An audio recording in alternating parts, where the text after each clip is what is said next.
चक्षुरुन्मीलितं तस्मै श्रीगुरवे नमः। श्रीचैतन्यमनोभीष्टं स्थापितं येन भूतले स्वयं रूपः कदा मह्यं ददाति स्वपदान्तिकम्।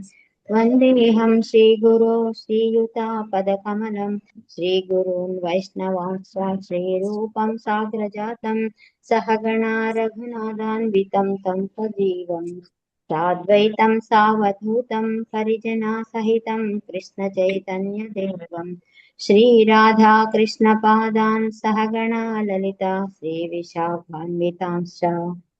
हे कृष्णा करुणा सिन्धो दीनबन्धो जगत्पते गोपेशा गोपिका कान्ता राधाकान्त नमोऽस्तु ते। तप्तकाञ्चन गौराङ्गी राधे वृन्दावनेश्वरी वृषभानुसुते देवी प्रणमामि हरिप्रिये। नमो ॐ विष्णुपादाय कृष्णप्रस्थाय भूतले श्रीमते भक्तिवेदान्ता स्वामिन्निति नामिने। नमस्ते सारस्वते देवे गौरवाणी प्रचारिणे निर्विशेषा शून्यवादी पाश्चात्य देशतारिणे। वाञ्छाकल्पतरुभ्यश्च कृपा सिन्धुभ्य एव च पतितानां पावनेभ्यो वैष्णवेभ्यो नमो नमः। श्रीकृष्ण चैतन्य प्रभु नित्यानंद श्री अद्वैत गदाधर श्रीवासादि गौर भक्तवृंद। हरे कृष्णा कृष्ण कृष्णा हरे हरे हरे राम राम राम हरे हरे। हरे कृष्णा कृष्ण कृष्ण हरे हरे हरे राम राम राम हरे हरे। हरे कृष्णा कृष्ण कृष्ण हरे हरे हरे राम राम राम हरे हरे। जय जय श्री चैतन्य जय नित्यानंद जय अद्वैत चंद्र जय गौर भक्त वृंदा। जय जय श्री चैतन्य जय नित्यानंद जय अद्वैत चंद्र जय गौर भक्त वृंदा। जय जय श्री चैतन्य जय नित्यानंद जय अद्वैत चंद्र जय गौर भक्त वृंदा। ओम नमो भगवते वासुदेवाय ओम नमो भगवते वासुदेवाय ओम नमो भगवते वासुदेवाय। मुखं करोति वाचालं पङ्गुं लङ्घयते गिरिं यत्कृपातमहं वन्दे श्रीगुरुं दीनतारणं परमानन्दमाधवं श्रीचैतन्य ईश्वरम्। हरे कृष्ण माताजी। హరే కృష్ణ మాతాజీ, థ్యాంక్ యూ వెరీ మచ్. బాగా చెప్పారు. హరే రోజు కృష్ణ. అందరూ చెప్తుంటారు హరే కృష్ణ మాతాజీ.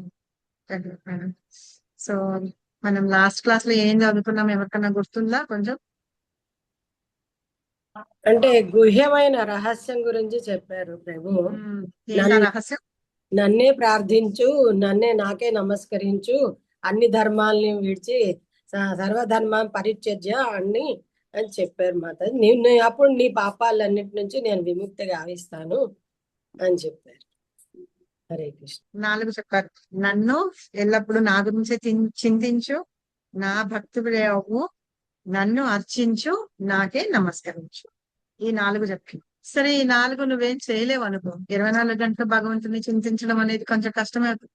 సరే, అవన్నీ వదిలిపెట్టే సింపుల్ విషయం ఏంటి? నాన్న శరణు అందుకని సర్వధర్మాన్ని పరిత్యజ్య. అయితే భగవద్గీత యొక్క సారం అంతా ఏంటి? భగవంతుడిని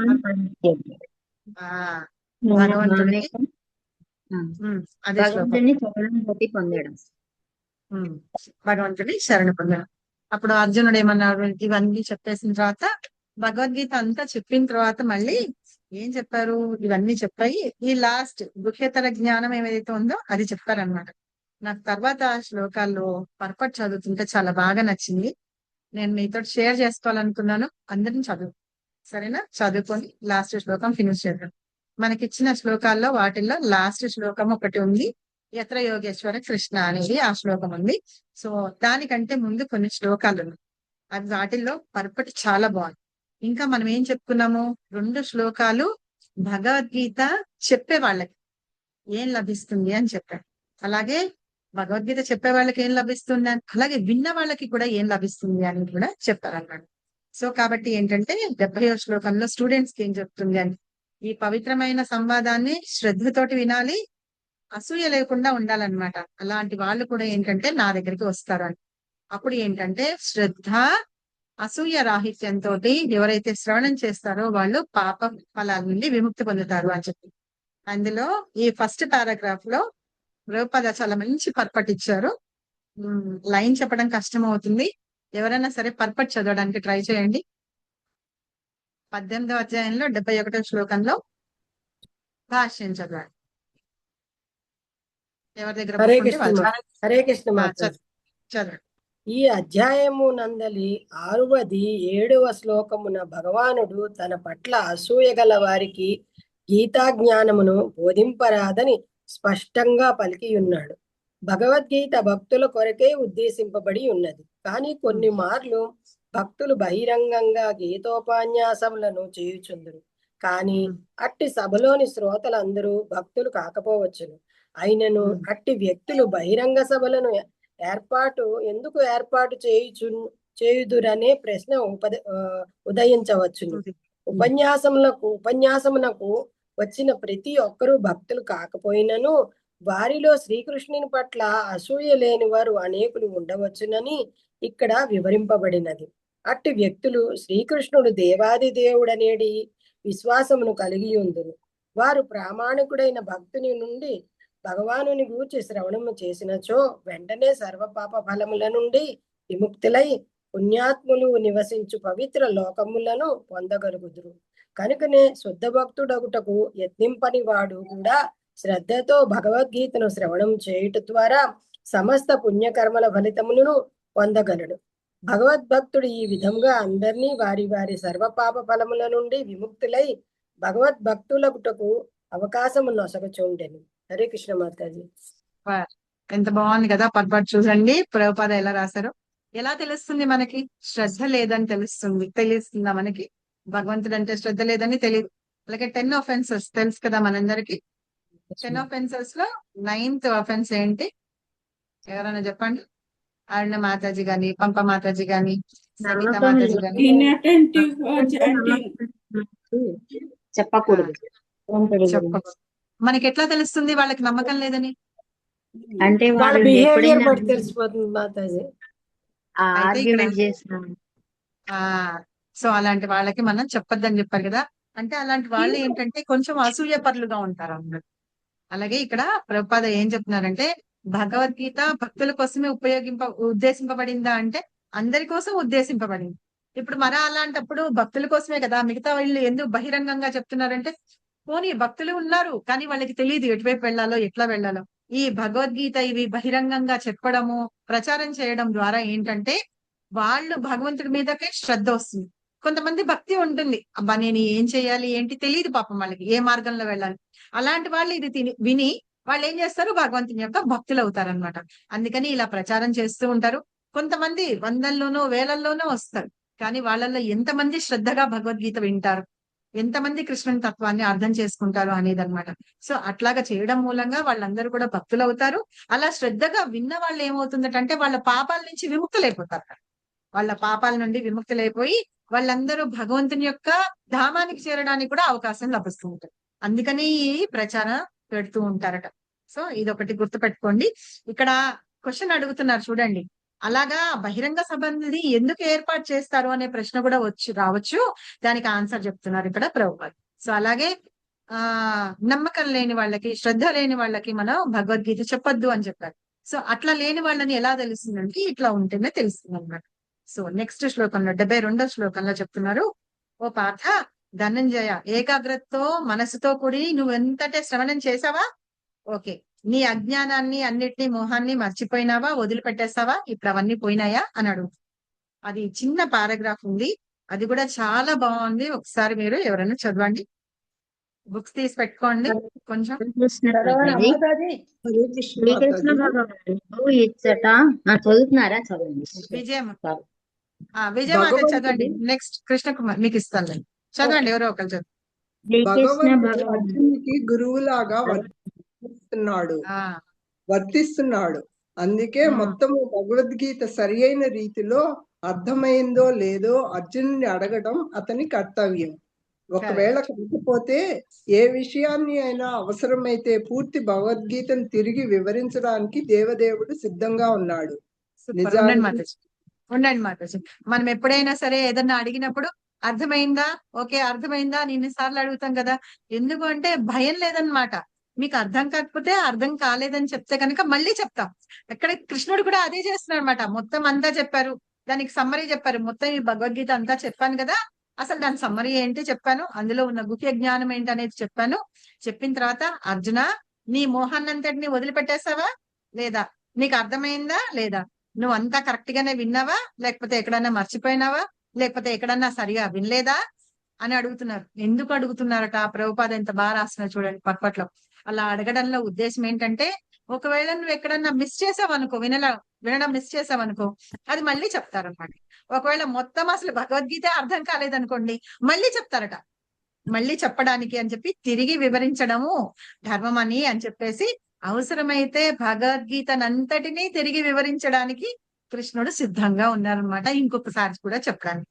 కానీ అర్జునుడు ఎంత జ్ఞానవంతుడు అంటే, ఒకసారి 45 నిమిషాల్లో చెప్పంగానే అర్జునుడికి అర్థమైపోయి అది నెక్స్ట్ శ్లోకంలో చెప్తారనమాట. సో ఇట్లాగా అన్నమాట. కాబట్టి ఎక్కడన్నా అర్థం కాకపోతే అడగమని అందుకనే చెప్పేది. ఇక్కడ అర్జునుడికి ఏం చేశారు, ఆయన ఆధ్యాత్మిక ఆచార్యుడిగా వ్యవహరించి కృష్ణుడు భగవద్గీత మొత్తాన్ని సరైన పద్ధతిలో ఎలా అర్థం చేసుకోవాలో అలాగా చెప్పారు అన్నమాట. చదవండి మాతాజీ. మాతాజీ యాక్చువల్లీ ఎన్నిసార్లు చదివాను, ఇన్నిసార్లు విన్నాను, కానీ గుహ్యతము అన్నది ఏదో తెలియదు.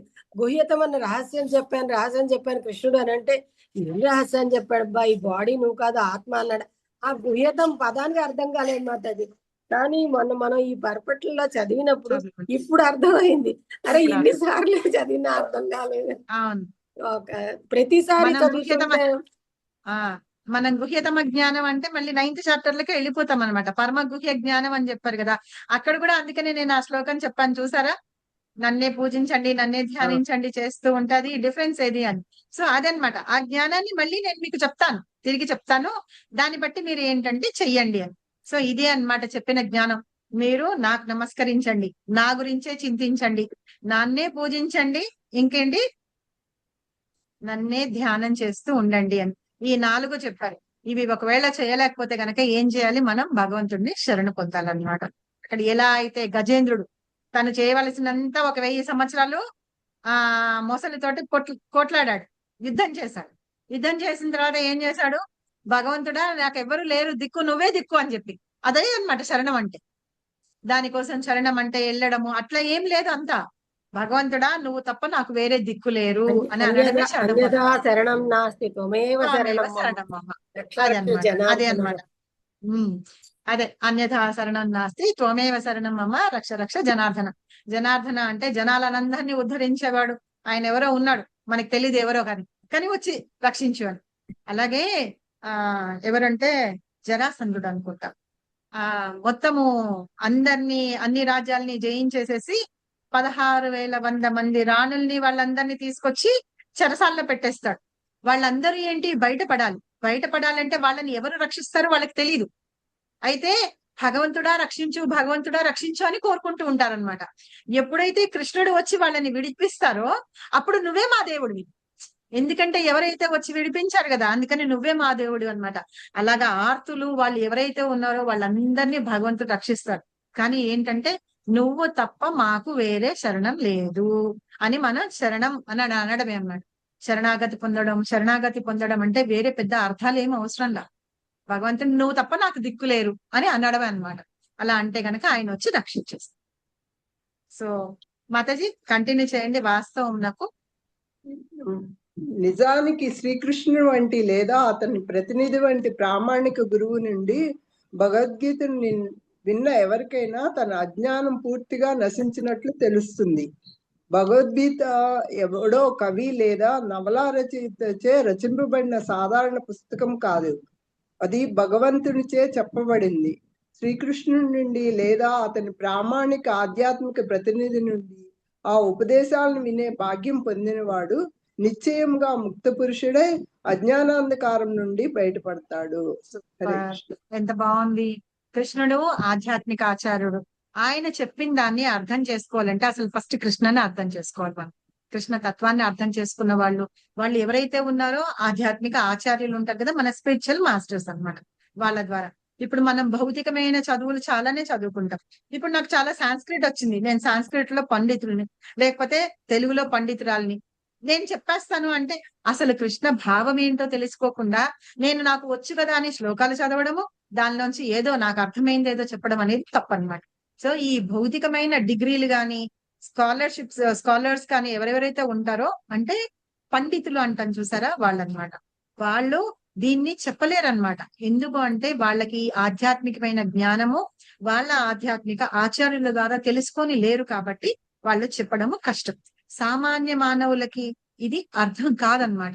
కాబట్టి ఎవరైతే ఆయన పరంపరలో వస్తూ ఉన్న వాళ్ళ దగ్గర, మన గురువుల దగ్గర మనం నేర్చుకుంటామో వాళ్ళకి ఏ పెద్ద డిగ్రీలు అవసరంలా, వాళ్ళు పిహెచ్డీలు గాని ఇంకేమన్నా చేయకపోయినా పర్వాలేదు, వాళ్ళైతే నేర్చుకొని ఉన్నారు చూసారా, వాళ్ళ దగ్గర మనం నేర్చుకుంటేనే మనలో ఉన్న అజ్ఞానం అనేది పోతుంది అనమాట.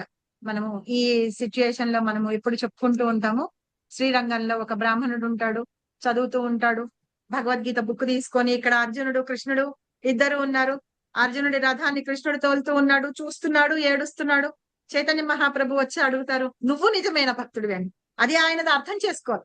తన భక్తుడు అనేటప్పటికీ కృష్ణ ఎట్లా వచ్చి ఆయన్ని కాపాడుతూ ఉంటారో, వాళ్ళకి ఇచ్చేస్తారు అనేది అది అర్థం చేసుకోవాలన్నమాట. నువ్వు కదా నిజమైన భక్తుడివి అంటే నీకు కదా భగవద్గీత అర్థమైందని చైతన్య మహాప్రభు అంటారు అనమాట.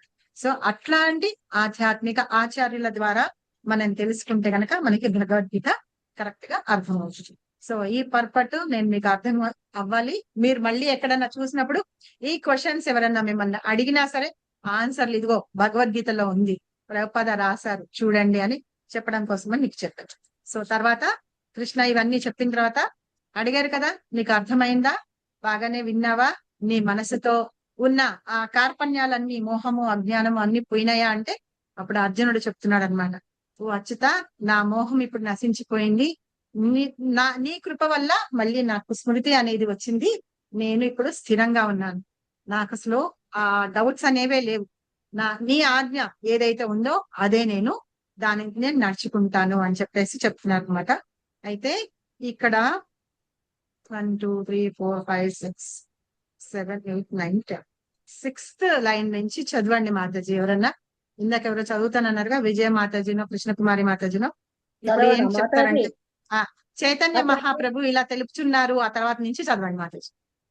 అదే అతడు దేవాది దేవుని సేవించుట ద్వారానే విముక్తుడు కాగలడు. జీవుని వాస్తవ నిజ స్థితి ఎల్లప్పుడూ దాసునిగా ఉండుటే. అతడు ఎల్లప్పుడూ మాయలో దేవాది దేవుడైన శ్రీకృష్ణుడును సేవించవలడు. దేవాది దేవుని సేవించినచో అతడు తన నిజస్థితిని నెలకొనగలడు. కానీ భౌతిక మాయను సేవింపదలిచినచో అతడు తప్పక బద్ధుడగు.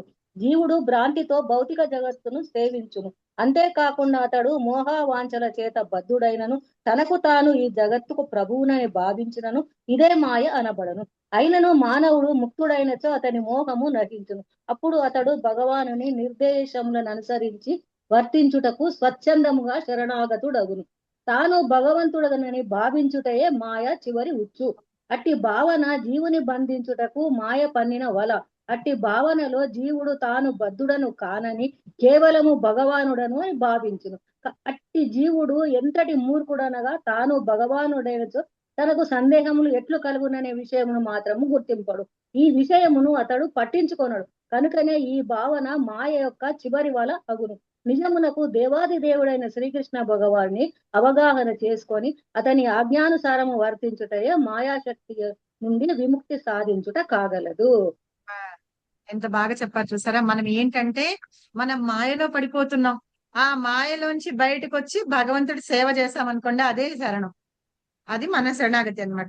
ఈ మాయ వల ఎలా ఉంటుంది కదా, అది పట్టుకొని దానిలో పడిపోవడమే అన్నమాట ఉచ్చులో పడిపోవడం అంటే. చేపల పట్టుకునేవాడు వెళ్ళి నీళ్ళల్లో చేప వల వేస్తే దానిలో అది వేసిన ఆ గాలంకి వేసిన చిన్న ఆహారం కోసం చేప వచ్చి దానిలో పడిపోతుంది అనమాట. సో అట్లాగా మనం కూడా ఈ మాయ అనే ఉచ్చులో పడిపోతున్నాం.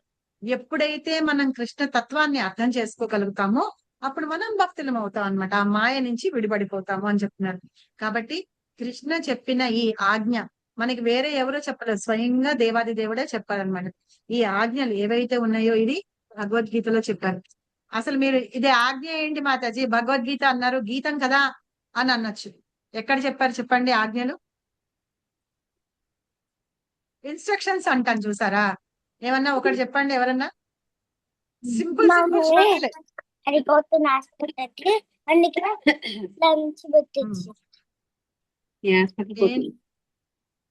చెప్పండి ఏంటి వినాలి అంతే, అడగుసో ఎవరైనా చెప్పండి. కృష్ణ చెప్పిన ఇన్స్ట్రక్షన్స్ ఒక హింట్ ఇస్తా. ఇందాక మనం చదువుకున్నాం కదా, నువ్వు నాకే ఏది నమస్కరించు, చేయలేకున్నా నన్నే ధ్యానించు. ధ్యానించు, నన్నే శరణు పొందు. నీతోని ఏది ఓకే కాకుంటే అదొకటే నీ కర్మ చేసేస్తావు. సరే. దానికి ఆ, నువ్వు ఫలితాన్ని అనుభవించక నువ్వు నన్ను ధ్యానిస్తే నేను నిన్ను నా దగ్గరకు బయటపడేస్తాను. వస్తా. ఓకేనా? నాకే నమస్కరించు, నా గురించే చింతించు, నా భక్తుడు అవ్వు, నాకే పూజించు. అది ఇన్స్ట్రక్షనే కదా. తర్వాత ఇంకొకటి ఏం చెప్పారు? పత్రం పుష్పం పత్రం ఫలం పుష్పం ఫలం తోయం. పత్రం పుష్పం ఫలం తోయం, అవి నాకు సమర్పించు. ఎలా సమర్పించు? ప్రేమతోటి, భక్తితోటి. అలా ఇన్స్ట్రక్షన్స్ ఇవన్నీ కూడా అలాగే చెప్తున్నారు కృష్ణ. మనకి ఎన్ని ఉన్నాయి అవన్నీ. తర్వాత మనం మళ్ళీ లేట్ అయిపోతుంది కదా, లాస్ట్ లో చెప్తుంది. సో ఇన్స్ట్రక్షన్స్ ఏవి ఎన్ని శ్లోకాల్లో ఉన్నాయి అని చెప్పేసి. సో ఇట్లాగా ఇన్ని శ్లోకాల్లోనూ భగవద్గీతలో అన్ని మనకి ఇన్స్ట్రక్షన్స్ చెప్పారు. అవి ఫాలో అయిపోతే చాలు, సరేనా? అవి ఫాలో అయిపోయామనుకోండి, ఫాలో అయిపోతే మనం కృష్ణని ఆయన చెప్పిన మాటలో, ఆయన చెప్పిన అడుగుజాడల్లో మనం నడుస్తూ ఉంటాం అన్నమాట. సో ఇలాగా చెప్పిన తర్వాత అర్జునుడు ఏమన్నాడు? నువ్వు ఏది చెప్పావో నేను అదే చేస్తాను. నువ్వు ఇప్పటి వరకు నాకు చెప్పావు కదా, నా ధర్మం గురించి చెప్పావు, నేను ఏం చేయాలో చెప్పావు కదా, సో నేను అదే చేస్తాను అని చెప్పారనమాట. ఏమన్నారు? నీ ఆజ్ఞానుసారం నేను వర్తించడానికంటే ప్రవర్తించడానికి సిద్ధంగా ఉన్నాను. అది కరిష్యే వచనంతవా, నీ వచనాలని నేను తప్పకుండా పాటిస్తాను అని చెప్పారు. ఇప్పుడు ఇదంతా చూస్తూ ఉన్నారు. ఎవరు చూస్తున్నారు? సంజయుడు తన మనోనేత్రంతో చూస్తూ ఉన్నాడు అనమాట. అది చూసిన తర్వాత సంజయుడికి ఎలాంటి భావన కలిగింది అనేది ఈ 74 లో ఇదేంటి ట్రాన్స్లేషన్ లో చెప్తున్నారు. ఎవరైనా చదవండి. హరిబాబు చదవాల మాతాజీ? చదవండి. చదవండి భగవద్గీత ఆరంభములో ధృతరాష్ట్రుడు తన కార్యదర్శి అయిన మాతాజీ ట్రాన్స్లేషన్ సంజయుడు పలికెను. ఈ విధముగా మహాత్ములైన శ్రీకృష్ణుడు మరియు అర్జునుని నడుమ జరిగిన సంవాదమును నేను శ్రవణము చేసి తిని. ఆ సంవాదము అద్భుతమైనందున నా శరీరము రోమాంచము అవుతున్నది. ఎంత బాగుంది. వాళ్ళిద్దరూ మాట్లాడుకుంటున్న దాన్ని చూసేటప్పటికి సంజయుడికి రోమాంచితం అయిపోతుందంట. ఆయన దివ్య దృష్టితోటి, జ్ఞానంతో చూసి దాన్నంతా ఎవరికి చెప్తున్నాడు? ధృతరాష్ట్రుడికి చెప్తున్నాడు సంజయుడు అన్నమాట. కాబట్టి ఇక్కడ చెప్తున్నారు స్టార్టింగ్ లో. విజయమాతాజీ మీరు చదవండి పక్కపట్టు ఒకసారి కొంచెం. భగవద్గీత ఆరంభంలో 74 భాష్యం చదవండి. కురుక్షేత్ర రణరంగమున ఏమి జరిగినని ధృతరాష్ట్రుడు తన కార్యదర్శి అయిన సంజయుని గీతారంభమున ప్రశ్నించెను. ఈ అధ్యయన విషయం అంతయు సంజయుని హృదయమున అతని గురువగు వ్యాసదేవుని కరుణచే నిధితమయ్యను. ఆ విధముగా అతడు రణరంగ విషయములను ఎరుకపరచగలిగెను. ఇరువురు మహాత్ముల నడుమ భగవద్గీత వంటి అత్యంత ప్రాముఖ్యమైన సంవాదం ఎన్నడూ జరిగి ఉండలేదు మరియు భవిష్యత్తులో జరుగు అవకాశమును లేదు. కనుకనే ఆ సంవాదం అత్యంత అద్భుతమై ఉండెను. దేవదేవుడైన శ్రీకృష్ణుడు స్వయంగా తన శక్తులను గూర్చి జీవునకు పరమ భక్తుడగు అర్జునునకు వివరించి ఉండుటచే ఆ సందేశము వాస్తవమునకు అత్యంత అద్భుతముగానే ఉండగలదు. శ్రీకృష్ణ భగవానుని అవగతము చేసుకున్నట్టుకు మనము అర్జునుని అడుగుజాడలను అనుసరించినచో తప్పక మన జీవితములు సుఖకరములు మరియు జయప్రదములు కాగలవు. సంజయుడు ఈ విషయమును గుర్తించి దానిని అవగాహనము చేసుకున్నట్టుకు ప్రయత్నించుచు ధృతరాష్ట్రునకు దానిని అంతయు ఎరిగించెను. కనుకనే కృష్ణార్జునుడు ఎచ్చట ఉందిరో అచ్చట విజయము తథ్యమని నిర్ధారింపబడినది. అర్థమైందా? ఇక్కడ ఏంటంటే స్టార్టింగ్ లో మనం చదువుకున్నాము, ఫస్ట్ శ్లోకం ఏంటి? ధృతరాష్ట్ర ఉవాచ ధర్మక్షేత్రే కురుక్షేత్రే సమవేత యుత్సవః మామకం పాండవచైవ కిమకుర్వత్ సంజయ. సంజయ. సో అడిగాడు కదా, ఎవరు? ధృతరాష్ట్రుడు అడిగాడు కదా. అడుగునప్పుడు సంజయుడికి ఆయన గురువు అయిన వ్యాస భగవానుడి ద్వారా ఆయనకి ఇంకో మనోనేత్రము కలిగిందనమాట. ఆ మనోనేత్రం ద్వారా కళ్ళు మూసుకొని యుద్ధ భూమిలో అక్కడ జరుగుతున్న అంతా మొత్తం సినిమా లాగా అనమాట. ఏది జరుగుతుందో అంతా వాళ్ళిద్దరి మధ్య జరుగుతున్న సంవాదం దగ్గర నుంచి కూడా మొత్తం అంతా ఇక్కడ ధృతరాష్ట్రుడికి చెప్పారనమాట. ఇలాంటి ఈ సంవాదన ఒక భక్తుడికి భగవంతుడికి మధ్య జరిగిన సంవాదనట ఇంతకు ముందు ఎప్పుడు జరిగలేదు, ముందు జరగకూడదు అనమాట. అలాంటిది జరగకూడదు. కాబట్టి ఇది చాలా అద్భుతమైన విషయం. అందుకనే అది వింటున్నప్పుడు సంజయుడికి రోమాంచితం అవుతుందట. వాళ్ళిద్దరి యొక్క సంభాషణ జరుగుతుంది. అది అనుభూతి చెందుతూ దాన్ని ధృతరాష్ట్రుడికి ఆయన వినిపించాడనమాట. కాబట్టి కృష్ణార్జునులు ఇద్దరు ఎక్కడ ఉంటారో అక్కడ విజయం అనేది కంపల్సరీగా ఉంటుంది. కృష్ణుడు ఎక్కడ ఉంటే అక్కడ నిజంగానే విజయం. అలాంటిదే అర్జునుడితోటి సహా ఉన్నాడు కాబట్టి ఇంకా అన్నమాట. 75వ దానిలో చెప్తానుండండి. ఇప్పుడు ఇది చెప్పిన తర్వాత సంజయుడు ఎలా అనుకుంటున్నాడు చూడండి. అర్జునుడితో భాషించిన ఈ సంవాదాన్ని ఇది చాలా పరమ గుహ్య వచనాలని వ్యాసుడు అనుగ్రహం చేత నేను వినగలిగాను. అంటే సంజయుడు కూడా నా సొంత తెలివితేటలు నాకొక్క జ్ఞాపనం అనట్ల తన గురువుని ప్రశంసిస్తున్నాడు అనమాట. తన గురువు అయిన వ్యాసదేవుడి ఆయన కృప వల్ల, ఆయన వరం వల్లనే నేను ప్రత్యక్షంగా వాళ్ళిద్దరి సంవాదాన్ని వినగలిగాను అని చెప్తున్నారు. ఈ పర్పట్లో 2వ పారాగ్రాఫ్ ఉంది, నారద ముని అని. అది ఎవరన్నా చదవండి. నేను చదువుతాను. హరే కృష్ణ మాత. నారద మహర్షి శ్రీకృష్ణ భగవానుని శిష్యుడు మరియు వ్యాసుని గురుదేవుడు కనుక అర్జునుని వలె వ్యాసుడు సైతము పరమ ప్రామాణికుడై ఉన్నాడు. అట్టి వ్యాసుని శిష్యుడు సంజయుడు కనుకనే వ్యాసుని అనుగ్రహంచే సంజయుడు పవిత్రుడై శ్రీకృష్ణుని ప్రత్యక్షంగా కాంచగలిగెను మరియు శ్రవణము చేయగలిగెను. అనగా శ్రీకృష్ణుడి నుండి ప్రత్యక్షంగా శ్రవణము చేయగలిగిన వాడే ఈ గుహ్యతమ జ్ఞానమును అవగతము చేసుకొనగలడు. శ్రీకృష్ణుడి నుండి వచ్చుచున్న ప్రామాణిక గురు పరంపరలో నిలువనిదే ఎవరికి కృష్ణుడి నుండి శ్రవణము చేయుట సాధ్యపడదు. తత్కారణముగా ప్రామాణిక గురు పరంపరలో లేని వారి జ్ఞానము గీతావగాహన విషయములో అసంపూర్ణమై ఉండును. హరే కృష్ణ మాతాజీ. గీత అవగాహన విషయం. అవగాహన అంటే మనం అర్థం చేసుకోవడం అన్నమాట. ఆ అర్థం చేసుకోవడం అనేది ఏంటంటే అసంపూర్ణంగా ఉంటుందట. ఎప్పుడు అసంపూర్ణంగా ఉంటుంది అంటేనో కృష్ణుడి ద్వారా వస్తున్న దాని ఆ పరంపరలో ఎవరైతే వస్తుంటారో వాళ్ళ ద్వారా వినకుండా మనం వేరే వాళ్ళ ద్వారా విన్నాము అనుకోండి, అది ఆ అవగాహన మనకి అసంపూర్ణంగా ఉంటుంది అని. ఇప్పుడు నారదుడు కృష్ణ భగవానుడికి ప్రత్యక్షంగా శిష్యుడు అన్నమాట.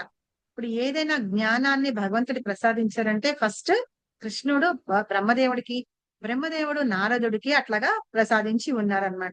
సో అట్లాగా ఎవరైతే శ్రద్ధతోటి వింటూ ఉంటారో, ఇంకా భాగవతంలో చెప్తారనమాట, స్వయంగా కృష్ణే బ్రహ్మదేవుడి చేత పలికించారట. అలాగే నారదుడు ఎప్పుడైతే తను వ్యాస భగవానుడికి చెప్పున్నాడో అది స్వయంగా కృష్ణుడి నారదుడి చేత పలికించాడట.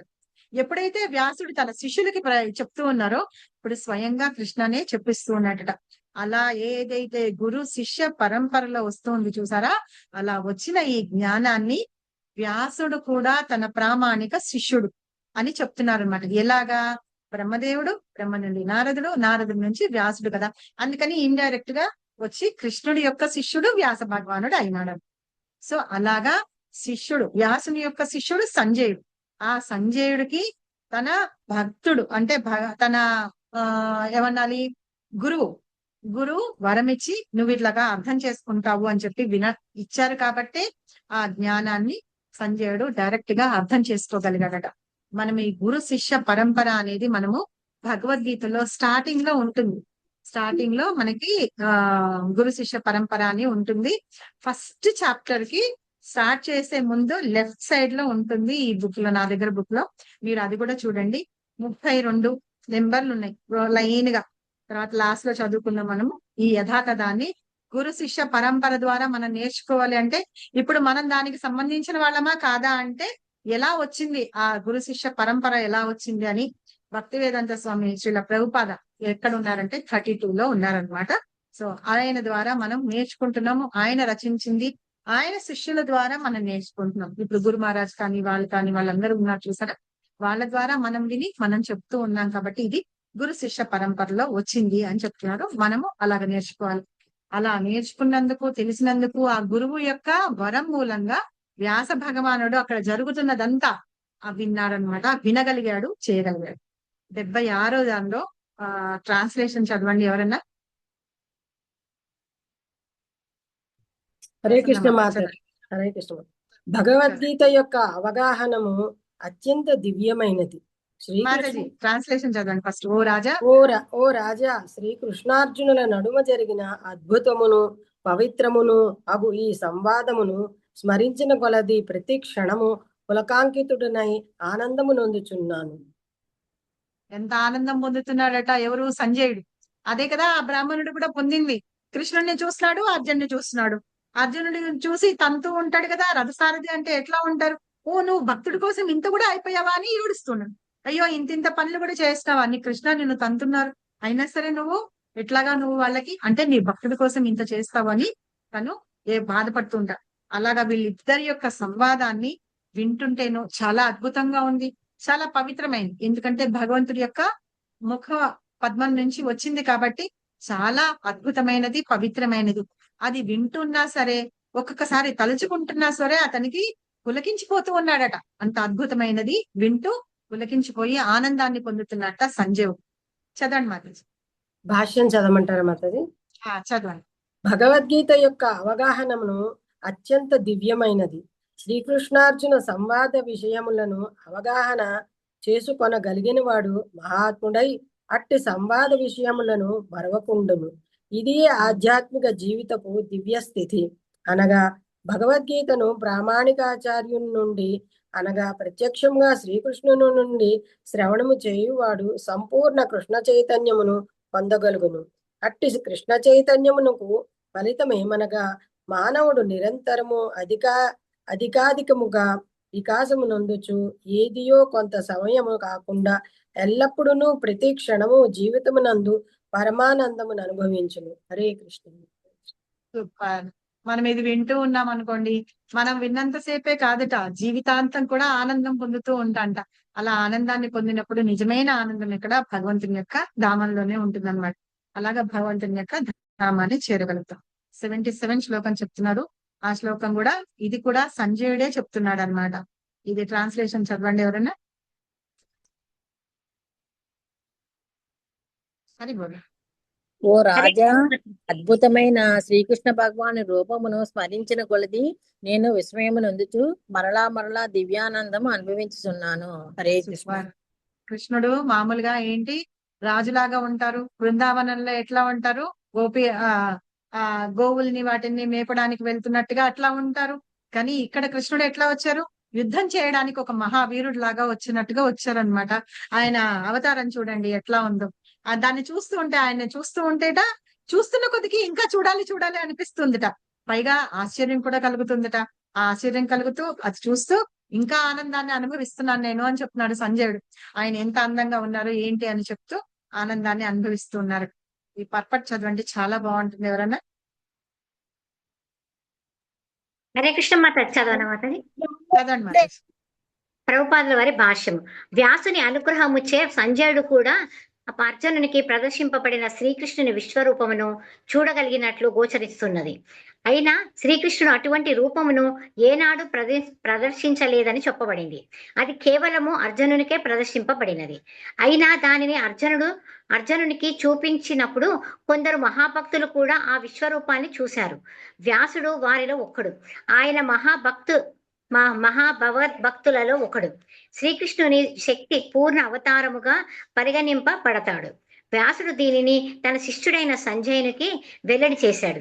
ఇక సంజయుడు అర్జునునికి ప్రదర్శింపబడిన శ్రీకృష్ణుని అద్భుతమైన రూపమును స్మరిస్తూ పదే ఆనందించాడు. హరే కృష్ణ. ఇక్కడ భగవంతుడి యొక్క విశ్వరూపాన్ని ఎవరెవరు చూసారు అని అందరూ ఇదే క్వశ్చన్స్ అడుగుతారు. అసలు మనం భగవద్గీత స్టార్ట్ చేశాము అంటే అయితే చెప్తామన్నాడు జెండా మీద కపిరాజు వీళ్ళు వాళ్ళు అట్లాగా అని చెప్పి. కానీ ఇక్కడ ఏం చెప్తున్నారు, సంజయుడు కూడా చూశారు కంపల్సరిగా. ఇక్కడ ప్రత్యేకంగా రాస్తున్నారు ప్రభుపాద మనకి. ఎందుకు అంటే, ఎలా అంటే వ్యాసుడు స్వయంగా భగవంతుని యొక్క శక్త్యావేశ అవతారం, కృష్ణుడి యొక్క శక్త్యావేశ అవతారంలో వ్యాసుడు. ఆ వ్యాసుడు ఆయనకి వరం ఇచ్చాడు, జ్ఞానం ఇచ్చారు, నువ్వు అక్కడ చూస్తావు తెలుసుకుంటావని. ఆ వరం మూలంగా సంజయుడు కూడా అక్కడ చూడగలిగాడు, భగవంతుని యొక్క ఆ రూపాన్ని ఆయన చూడగలిగాడు అనమాట. అలా చూశాడు కాబట్టి మనకి చూశాడు. అనేక వక్రం అనేక బాహుధం, ఇందులో ఉంది కదా మనకి 11వ చాప్టర్ లో ఉంది కదా, మనం చూసాం విశ్వరూప దర్శనం. సో అట్లా విశ్వరూప దర్శనం ఈయన కూడా చూశారట. ఆ చూసినప్పుడు ఇంకా ఏంటట అంటే, ఆ అద్భుతమైన రూపాన్ని స్మరించుకుంటూ ఉన్నాడట సంజయుడు.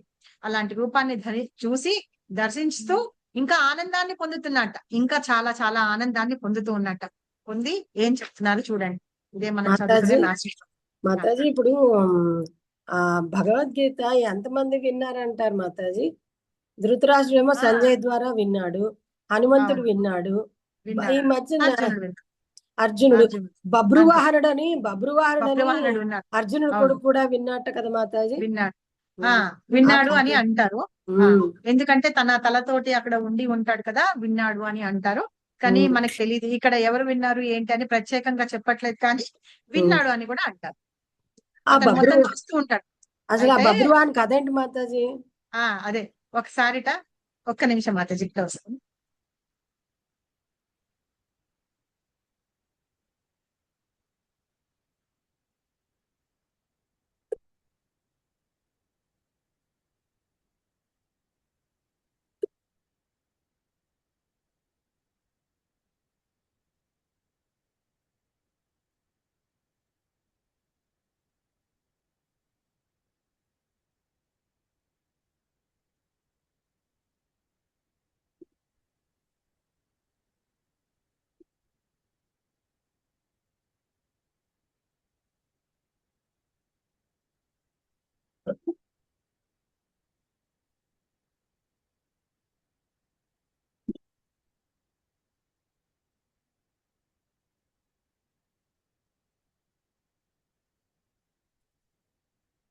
ఈ కురుక్షేత్ర యుద్ధం జరిగే ముందట కృష్ణ అందరినీ పిలుస్తాడు.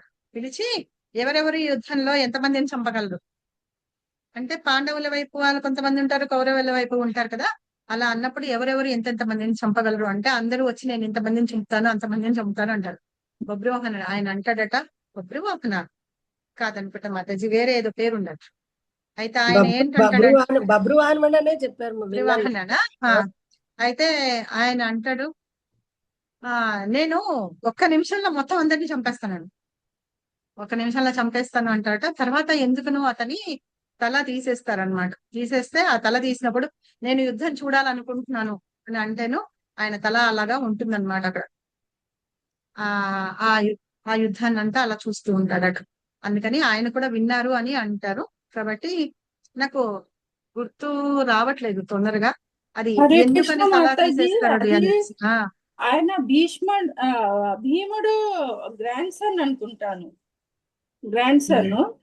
అండ్ ఆయనని పూజిస్తారు రాజస్థాన్ లో, చోటా కృష్ణ అని పూజిస్తారు అక్కడ. ఘటోత్కచ కొడుకు మాతాజీ, ఘటోత్కచుడి కొడుకు. అంటే ఎటు సైడ్ ఎనిమీస్ ఎటు సైడ్ వీక్ ఉంటది, అటు సైడ్ ఆయన నిలబడతారు. అట్లా ఉంది స్టోరీ. అది ఆయననే శాంబాబా అన్న ఏదో ఇప్పుడు మనకి కాచిగూడ దగ్గర ఒక కొండలాగా ఉంటుంది, ఆ కొండ దాని మీద ఉంటుంది ఆయన తలకాయ ఒకటి ఉంటుంది, తలకాయ ఉండి ఇట్లాగా పూజ చేస్తూ ఉంటారన్నమాట.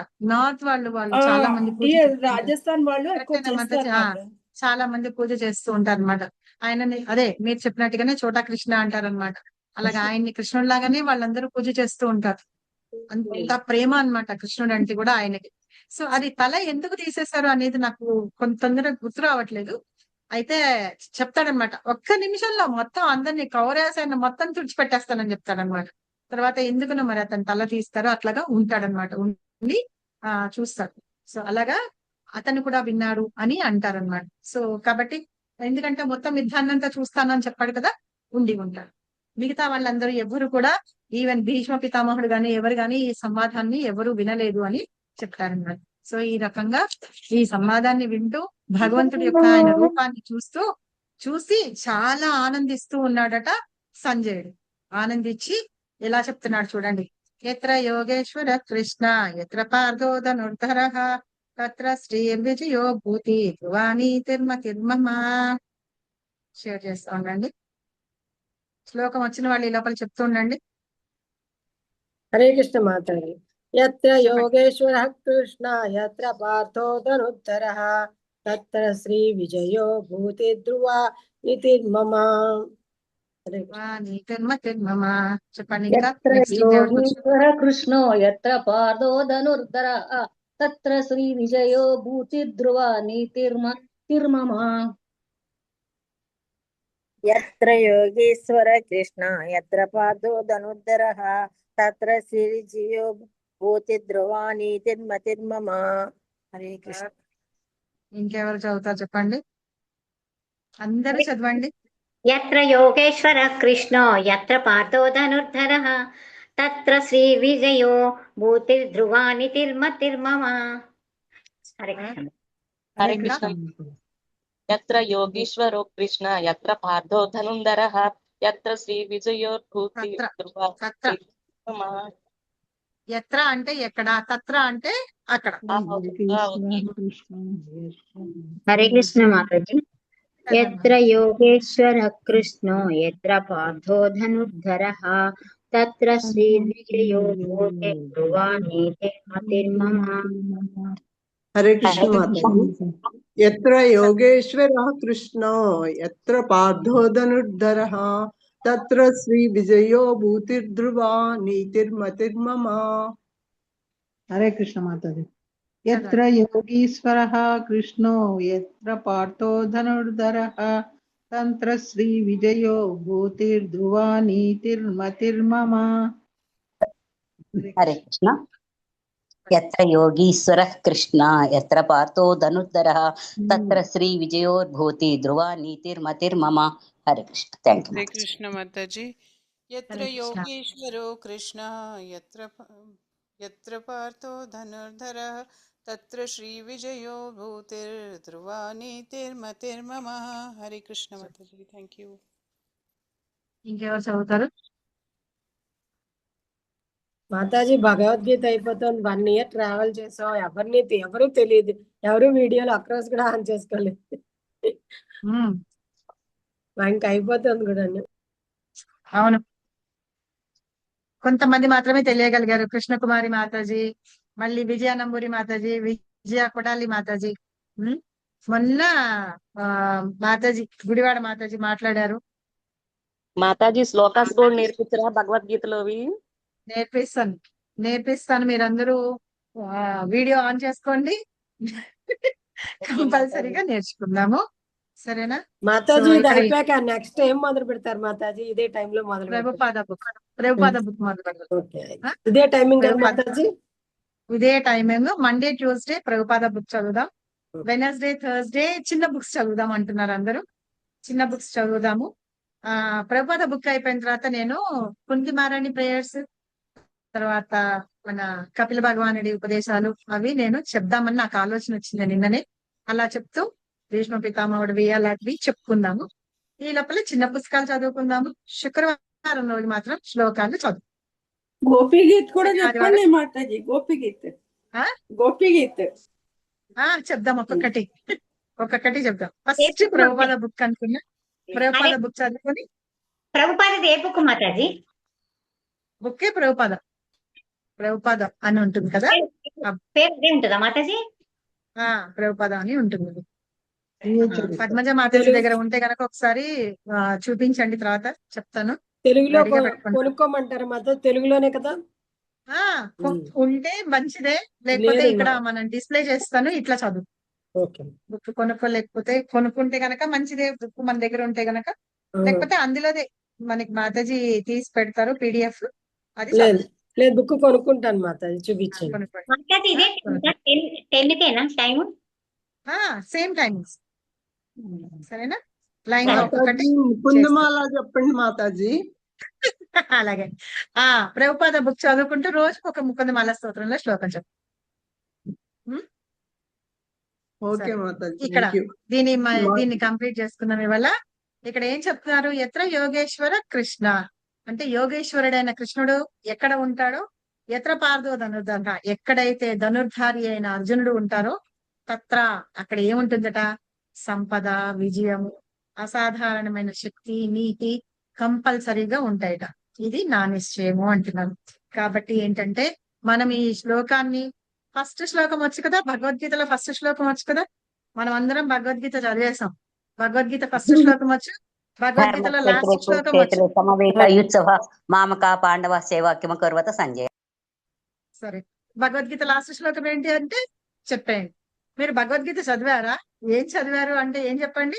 మీరు ఏం నేర్చుకున్నారు అంటే ఏం చెప్తారు? ఫస్ట్ శ్లోకం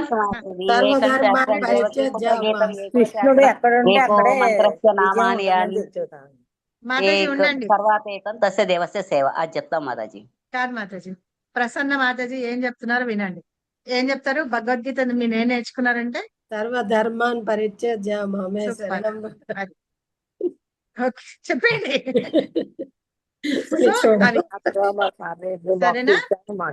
సర్వధర్మాన్ని పరిత్యజ్య ఎవరికి బై హార్ట్ వచ్చి చెప్పేయండి. సర్వధర్మాన్ పరిత్యజ్య మామేకం శరణం అహత్వా సర్వ పాపేభ్యో మోక్షయిష్యామి మా శుచః. నిద్రలో లేపి అడిగినా కూడా ఇవి చెప్పేయాలన్నమాట. ఫస్ట్ శ్లోకం వచ్చు, లాస్ట్ శ్లోకం వచ్చు. మీరు భగవద్గీత చదివారా? ఎస్ చదివాము. అయితే భగవద్గీతలో ఏం చెప్పారా? ఒక్కటే ఒక శ్లోకం. రామాయణంలో రాముడు కట్టే కొట్టే తెచ్చే అని చెప్తారు చూసారా? అలాగే భగవద్గీతలో ఏం చెప్పారు అంటే సర్వధర్మాన్ని పరిత్యజ్య అని చెప్పారు. అవునా? ఇంకొంచెం ఎక్కువ అడిగారు అనుకోండి, అప్పుడు ఏం చెప్పారు? అనన్య చింతయంతో మాం ఏ జన పర్యుపాసతే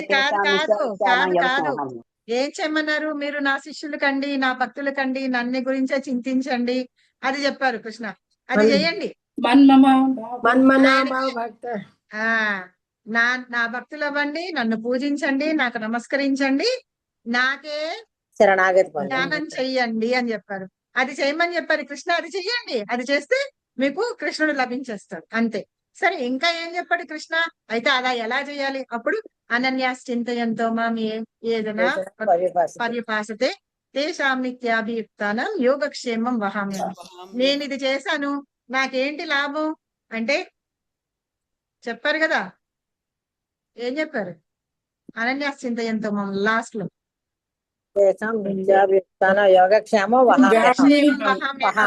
ఈ మీ యోగక్షేమాలన్నీ నేను చూసుకుంటాను అని చెప్పారు.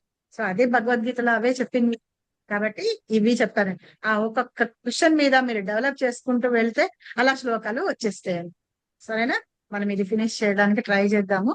సో ఇక్కడ ఏంటంటే అర్జునుడు, కృష్ణుడు, యోగేశ్వరుడైన కృష్ణుడు, ధనుర్ధారి అయిన అర్జునుడు, వాళ్ళిద్దరూ ఎక్కడ ఉంటే అక్కడ మనకి సంపద, విజయము, సాధారణమైన శక్తి, నీతి ఇవన్నీ ఉంటాయట, కంపల్సరీగా ఉంటాయని సంజయుడు చెప్తున్నాడు అనమాట. సో భాష్యం చదవండి. ఒక్కొక్క పారాగ్రాఫ్ ఒక్కొక్కళ్ళు చదివేసేయండి పటపట. హరే కృష్ణ మాతాజీ. భగవద్గీత ధృతరాష్ట్రుని ప్రశ్నతో ఆరంభమైనది. భీష్మ, దోర్ణ, కర్ణాది మహాయోధుల సహాయముతో తన పుత్రులు నిశ్చయముగా విజయమును సాధింతురనేది అతని విశ్వాసము. అనగా విజయము తమ పక్షమునకే సిద్ధించునని అతడు ఆశించను. కానీ యుద్ధరంగమున జరిగిన సన్నివేశమును వర్ణించిన తర్వాత సంజయుడు ధృతరాష్ట్రునితో నీవి విజయమును గూర్చి ఆలోచిస్తుంటే, కానీ శ్రీకృష్ణార్జునులు ఎక్కడ ఉందరో అక్కడనే సమస్త శుభములు నెలకొని ఉండుననేది నా అభిప్రాయము అని పలికారు. అనగా ధృతరాష్ట్రుడు తన పక్షం నా విజయమును ఆశించకూడదని నేరుగా సంజయుడు నిర్ధారించి తెప్పారు. శ్రీకృష్ణుడు అక్కడ నిలిచి ఉన్నందున అర్జుని పక్షమునకే విజయము సిద్ధించుననేది నిశ్చయం. ఇక్కడ శ్రీకృష్ణుడు అర్జునుని రథచోదకుడు కూడా ఆ భగవానుని విభూతి మరొక ప్రదర్శనయే. శ్రీకృష్ణుడు సకల విభూతి సంపన్నుడు. శ్రీకృష్ణునికి గలేక అనేక విభూతుల్లో వైరాగ్యము ఒకటి. శ్రీకృష్ణుడు వైరాగ్యమునకు కూడా ప్రభువుడచే అట్టి వైరాగ్యము ప్రదర్శించిన సందర్భములు అనేకము కలవు. హరే కృష్ణ మాతాజీ. ఇక్కడ ఏంటి? ధృతరాష్ట్రుడు ఎంత ధీమాగా ఉన్నాడు, నా కొడుకులకే విజయం. ఎందుకు? భీష్ముడు, ద్రోణుడు, కర్ణుడు అలాంటి మహా యోధులందరూ ఉన్నారు కదా కౌరవుల వైపు. కాబట్టి దుర్యోధనుడే విజయం పొందుతాడు అని. కానీ ఏంటంటే అక్కడ కృష్ణుడు అనే వాళ్ళు ఉన్నారనమాట. ఆయన గురించి అర్థం చేసుకోలేకపోతున్నారు. అంత మూర్ఖులు కదా. అర్థం ఎక్కడ కృష్ణ ఉన్నాడో అక్కడ విజయం తథ్యం. అదే అర్థం చేసుకోలేం. అయినా సంజయుడు చెప్తున్నాడు, అయినా సరే తను చాలా గొప్ప దీనిలోనే ఉన్నాడు అనమాట. చాలా గొప్ప దీనిలో ఉన్నాడు, ధీమాతో ఉన్నాడు. నేనే ఇది చేస్తాను అని. కానీ అది నిర్ధారించి చెప్తున్నాడు అనమాట సంజయుడు. ప్రత్యక్షంగా ఆయన చూసి ఉన్నాడు. ఇది రావాలి అంటే గనక నిశ్చయంగా అక్కడ అర్జునుడికి రథాన్ని తోలుతూ, రథ చోదకుడు అంటే రథాన్ని తోలేవాడు అనమాట. రథాన్ని తోలేవాడుగా కృష్ణుడు ఉన్నాడు అక్కడ. ఆయన అన్ని గుణాల సంపన్నుడు. షడ్విధ మనం ఇది ఉన్నాయని చెప్తాం కదా, ఐశ్వర్యాలు, షడైశ్వర్యాలు ఉన్నాయని చెప్తాం కృష్ణుడికి. సో వాటిల్లో వైరాగ్యం కూడా ఒకటన్నమాట. ఆ వైరాగ్యం భగవంతుడు చాలా చోట్ల ప్రదర్శించి ఉన్నారు. వాటికి చాలా నిదర్శనాలు కూడా ఉన్నాయి అని చెప్పేసి భగవంతుడి యొక్క గొప్పతనాన్ని గురించి ఇక్కడ చెప్తున్నారు అన్నమాట. కాబట్టి అది ముందే నిర్ణయం అయిపోయింది. ఎప్పుడైతే కృష్ణుడు అర్జునుడితో వచ్చి పాండవుల వైపు ఉండి నేను ఉంటాను, యుద్ధం చేయను అని, కృష్ణుడి యొక్క అక్కడ ప్రెజెన్స్ అంటాం చూసారా, ఆయన ఉండడం ఒక్కటే. మనకి ఇళ్లలో కూడా ఏమైనా ఫంక్షన్స్ అవి చేస్తూ ఉంటాం చూసారా, అలా చేస్తున్నప్పుడు మనకి చాలా భయం వేస్తుంది. ప్రత్యేకంగా పెళ్లిళ్ళు అవి చేస్తుంటే వాళ్ళ వైపు వాళ్ళు ఏం మాట్లాడతారో ఏమంటారో, వాళ్ళకి ఎలా సమాధానం చెప్పాలని మనకు తెలియదు. కానీ మన పెద్దవాళ్ళు ఉంటారు చూసారా, వాళ్ళు బాగా వాటికి ఇవి అయి ఉంటారు, ఎక్స్పీరియన్స్ అయి ఉంటారు. అందుకని ఏం చెప్తాం, మీరు ఏమీ చేయక్కర్లేదు, మరి అక్కడ కూర్చొని మాకు సలహాలు ఇవ్వండి చాలని చెప్పి తెచ్చిపెట్టుకుంటామా. మన బామ్మల్ని గాని వాళ్ళ అత్తగారులని గాని వాళ్ళు ఎలా ఉంటారు, వాళ్ళని తెచ్చి ఇంట్లో పెద్దవాళ్ళని తెచ్చి మనం పెట్టుకుంటాం. మన హడావిడిగా ఏదో చేస్తూ ఎవరు అందరు చెప్పినవి వినుకుంటూ కాకుండా వాళ్ళు అక్కడ ఉండి మనకి సరైన సమయంలో సరైన సలహాలు ఇచ్చి మనల్ని సరైన దారిలో పెడతారు. ఎక్కడ ఎక్కువ ఉండాలి, ఎక్కడ తగ్గాలి అని చెప్తారు చూసారా. మనం అనవసరంగా ఎక్కడ నోరు పారేసుకోకుండా ఉండాలని వాళ్ళు మనకి చెప్తారు, నిజంగా చెప్పాలని. సో అలాగా కృష్ణుడు అక్కడ ఉండడమే వాళ్ళకి విజయం అన్నమాట. అది అర్థం చేసుకోలేకపోయినాడు ఇక్కడ ధృతరాష్ట్రుడు. వాస్తవమునకు యుద్ధము దుర్యోధన ధర్మరాజుల నడుము జరుగుచుండెను. అర్జునుడు కేవలం తన జ్యేష్ఠ సోదరుడైన ధర్మరాజు పక్షమున కోరుచుండెను. ఆ విధముగా శ్రీకృష్ణార్జునులు ఇరువురును ధర్మరాజు పక్షమున నండుటయే అతనికి విజయం తథ్యము.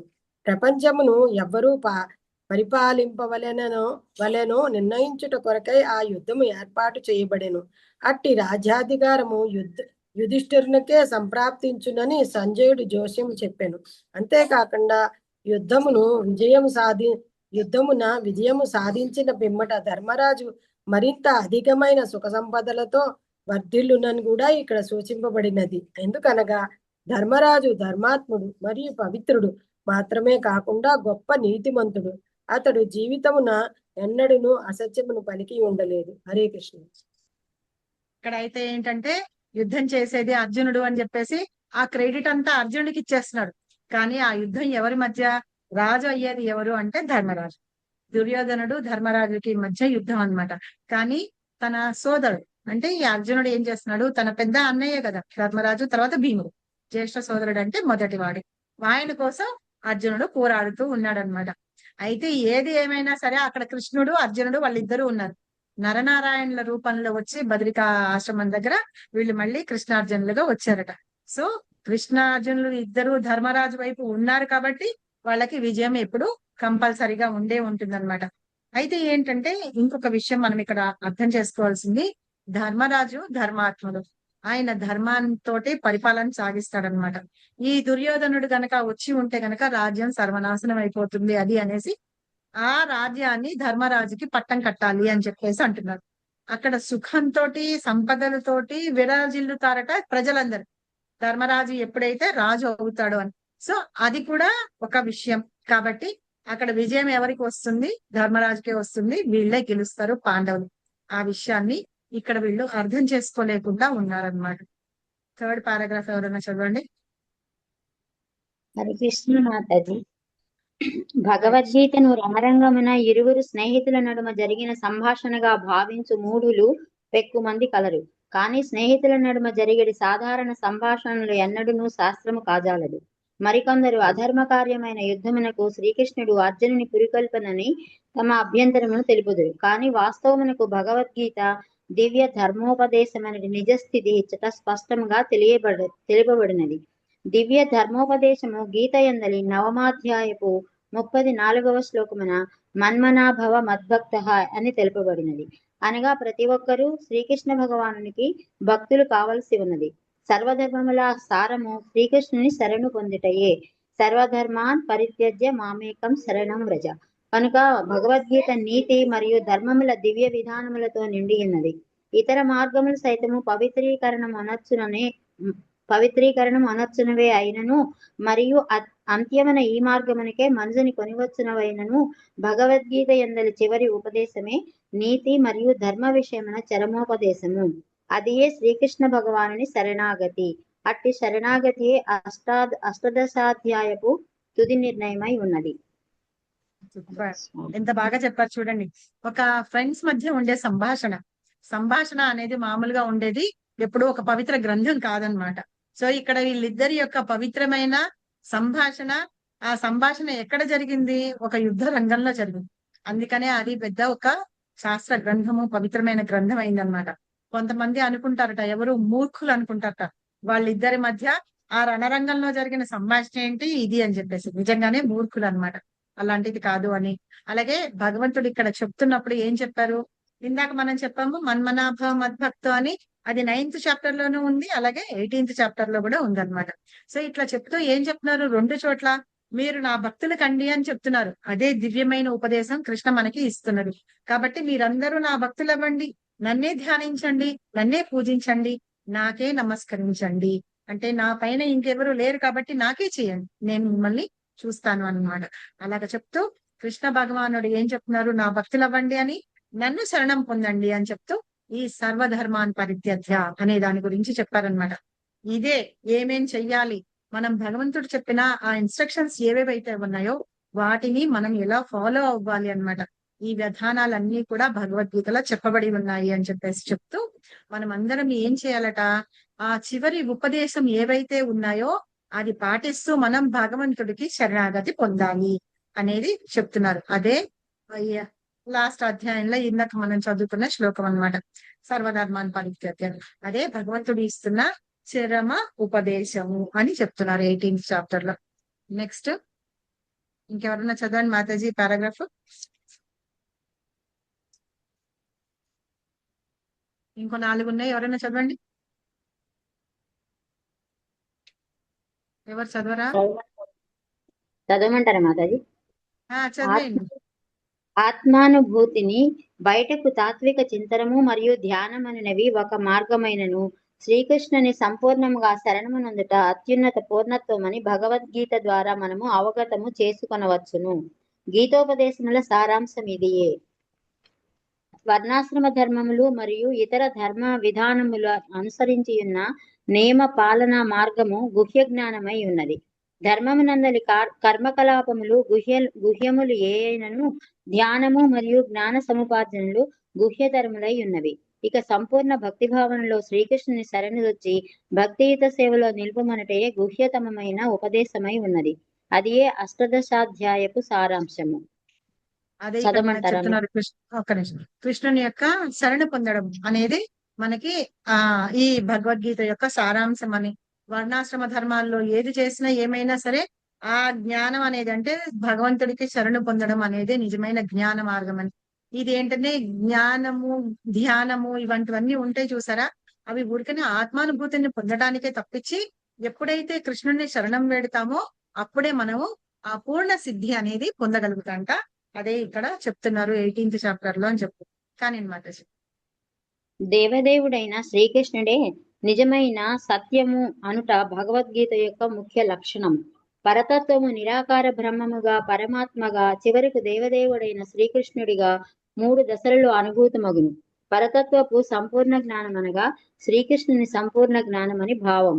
కనుక శ్రీకృష్ణుని అవగతము చేసుకున్నచో ఇతర జ్ఞానములన్నీను అట్టి అవగాహనకు అంశమాత్రములగును. శ్రీకృష్ణ భగవానుడు సదా శాశ్వత అంతరంగ శక్తి యందు నిలిచియున్న కారణంగా సదా దివ్యుడై ఉండును. అతని శక్తి నుండి సృష్టింపబడిన జీవులు 2 తరగతులుగా విభజింపబడి నిత్య సిద్ధులు మరియు నిత్య బద్ధులుగా తెలియబడుతున్నాడు. అసంఖ్యాకములుగా ఉన్న అట్టి జీవులందరూ శ్రీకృష్ణుని అంశలే. భౌతిక శక్తి 24 భాగములుగా వ్యక్తం చేయబడినది. భౌతిక జగము కాలముచే ప్రభావితము కాబట్టి అట్టి భౌతిక శక్తి చే సృష్టి నుండుచు నశించుచుండును. ఈ విధముగా భౌతిక జగము మరల మరల దర్శితమై అదృశ్యమగుచుండును. భగవంతుడు మూడు రకాలుగా అంటే బ్రహ్మేతి, పరమాత్మేతి, భగవాన్ అయితే అని పూజిస్తూ ఉంటారు కదా. అయితే మనందరం ఏంటంటే నిత్య శుద్ధులు, నిత్య బద్ధులు.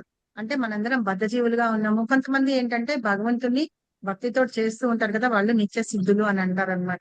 ఇలాగా మనందరం భగవంతుని యొక్క అంశలమే అయినా సరే మనము ఎలా భగవంతుడిని చేరుకోవడానికి ఏం మార్గాలు ఉపయోగిస్తున్నాము అనేది ఇంపార్టెంట్ అయిన విషయం. సో ఇట్లా మనం వచ్చిన తర్వాత మనము చెప్పాను కదా, క్షీరోదక సాయి విష్ణు, కారణోదక సాయి విష్ణు అవి చెప్పేటప్పుడు 24 తత్వాలు ఉంటాయి. వాటి మీద భగవంతుడు దృష్టి సారిస్తారు. అలాగా జీవం వస్తుంది, తర్వాత సృష్టి అనేది జరుగుతుంది అని. ఇలా ఈ సృష్టి అనేది మరలా మరలా జరుగుతూనే ఉంటుంది. అందులో మనం జీవులుగా ఎలాగ పుడుతూ ఉంటామంటే ఎప్పుడైతే భగవంతుడిని శరణు పొందము, మనం శరణు పొందినప్పుడు ఆయన ఆధ్యాత్మిక లోకానికి వెళ్ళిపోతాం అన్నమాట. అలా ఉండలేకపోతున్నాం కాబట్టి ఈ భౌతిక జగత్తు వస్తూ ఉంది, మళ్ళీ మళ్ళీ వస్తుంది. మనము ఆ జనన మరణ చక్రాల్లో పడి మళ్ళీ మనం వస్తూ ఉంటాం అన్నమాట. ఇంకా 2 పారాగ్రాఫ్స్ ఉన్నాయి, చదవండి మాతాజీ. దేవదేవుడైన శ్రీకృష్ణుడు భౌతిక ప్రకృతి, జీవులు, నిత్యమైన కాలము, కర్మలను 5 ముఖ్య విషయములు భగవద్గీత యందు చర్చింపబడినవి. ప్రతియును దేవదేవుడైన శ్రీకృష్ణుని పైననే ఆధారపడి ఉన్నది. పరతత్వం యొక్క నిరాకార బ్రహ్మానుభూతి, పరమాత్మానుభూతి మరియే ఇతర భావమైనను దేవదేవుడైన శ్రీకృష్ణుని అవగాహన యందే ఇమిడి ఉన్నవి. దేవదేవుడు, జీవుడు, ప్రకృతి మరియు కాలములనేవి భిన్నములుగా తోచినను వాస్తవమునకు అవి అభిన్నములు. కానీ వేరొక దృష్టిలో దేవదేవుడైన శ్రీకృష్ణుడు అన్నింటి నుండి భిన్నుడై ఉన్నాడు. ఇదే శ్రీ చైతన్య మహాప్రభు తెలిపిన అచింత్య భేద తత్వము అనబడును. ఇట్టి తత్వమునందే పరతత్వము, పూర్ణ జ్ఞానము ఇమిడి ఉన్నది. హరే కృష్ణ. భగవద్గీతలో 5 విషయాల గురించి చెప్పారు. ఎవరు తెలుసు కదా మనకి, చెప్పండి. జీవ, జగత్, ఈశ్వర, కర్మ కాల, జీవ, జగత్, ఈశ్వర, జీవ, జగత్, జగత్, భగవంతుడు ఏమంటారు? ఈశ్వర, జనార్దన్. సో J3 K2 కాల కర్మ. సో జగదీష్ అంటాము.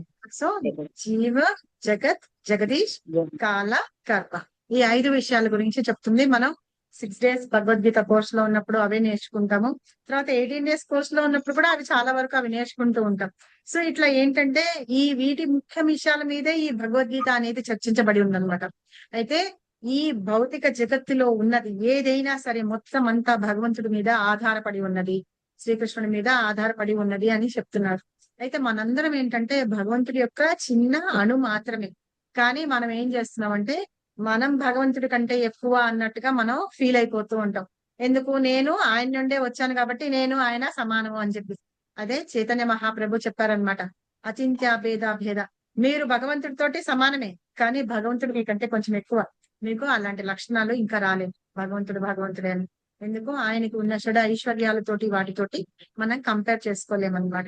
కానీ భక్తి అనేది చేస్తే ఏంటంటే భగవంతుడి యొక్క లక్షణాలు వస్తాయి అని, వచ్చినా కూడా ఏంటంటే మనం భగవంతుడితోటి సమానం కాదని. అదే విషయాన్ని చైతన్య మహాప్రభు అచింత్య భేద తత్వం గురించి చెప్తూ చెప్పారనమాట. సో ఇక్కడ పరమ సత్యం అంటే అబ్సల్యూట్ ట్రూత్ అంటాం, ఆయన గురించి చెప్తున్నారు. సో కాబట్టి ఏంటంటే మనము ఆయనతోటి ఎప్పుడు సమానం కాదు, ఈక్వల్ కాదు అనేది విషయం చెప్తున్నారు. ఇంకొక పారాగ్రాఫ్ ఉంది, ఇది చదవండి, ఫినిష్ అయిపోతుంది. జీవుడు తన నిజస్థితిలో విశుద్ధాత్ముడు, అతడు పరమాత్మ యొక్క పరమాణు కణము వంటివాడు. ఈ విధముగా శ్రీకృష్ణుని సూర్యునితోను జీవులను సూర్యరశ్మితోను పోల్చవచ్చును. జీవులు శ్రీకృష్ణుని తటస్థ శక్తి అయినందున కొన్నిసార్లు భౌతిక శక్తితో గాని ఆధ్యాత్మిక శక్తితో గాని సంపర్కము పొందు స్వభావము కలిగి ఉందురు. మరో మాటలో చెప్పవలనని జీవుడు భగవానుని 2 శక్తుల నడుమ నెలకొని ఉండును. అతడు భగవానుని ఉన్నత శక్తికి సంబంధించిన వాడగుటచే స్వల్పముగా స్వాతంత్రమును కలిగి ఉండును. అట్టి స్వాతంత్రమును సద్వినియోగపరుచుకొనినచో అతడు శ్రీకృష్ణ భగవాని ప్రత్యక్ష నిర్దేశములోకి వచ్చును. అట్లు అతడు హ్లాదిని శక్తిలో తన నిజ స్వరూప స్థితిని పొందును.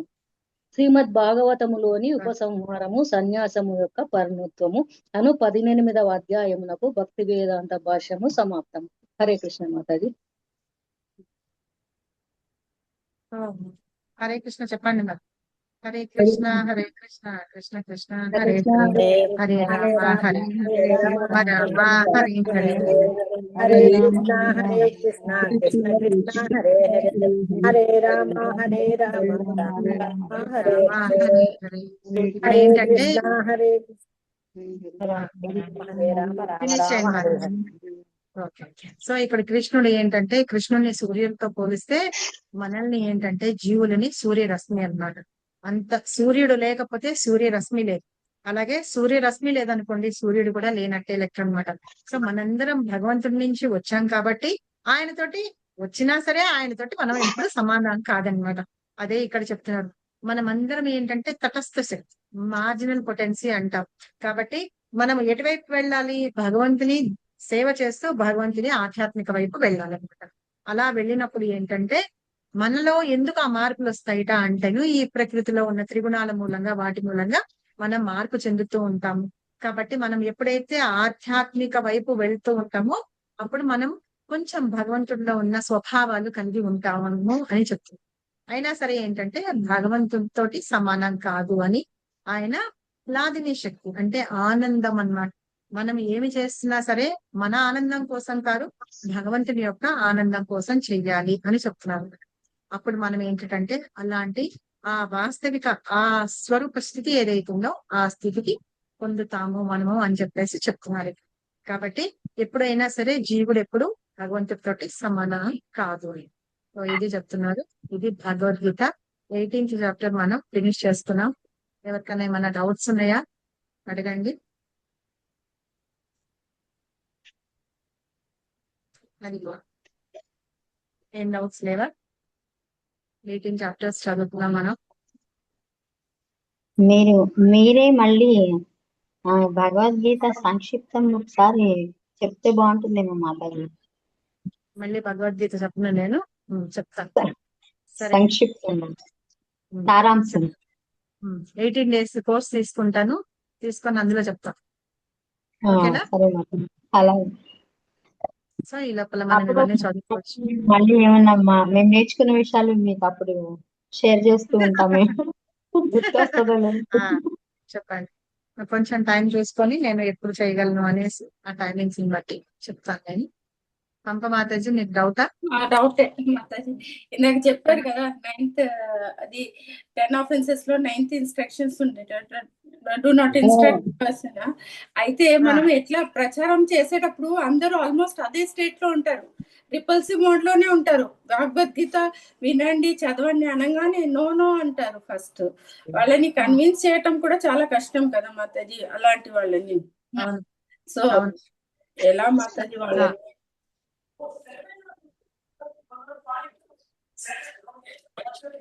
మనకిట మనం భగవంతుడి గురించి చెప్పడానికి చేయడానికి చేస్తుంటే ఆ శక్తి మనకి ఇస్తారనమాట. అయితే దీనికి సంబంధించి ఒక స్టోరీ చెప్తా. ఇది గౌరంగ దర్శన ప్రభు చెప్తారు.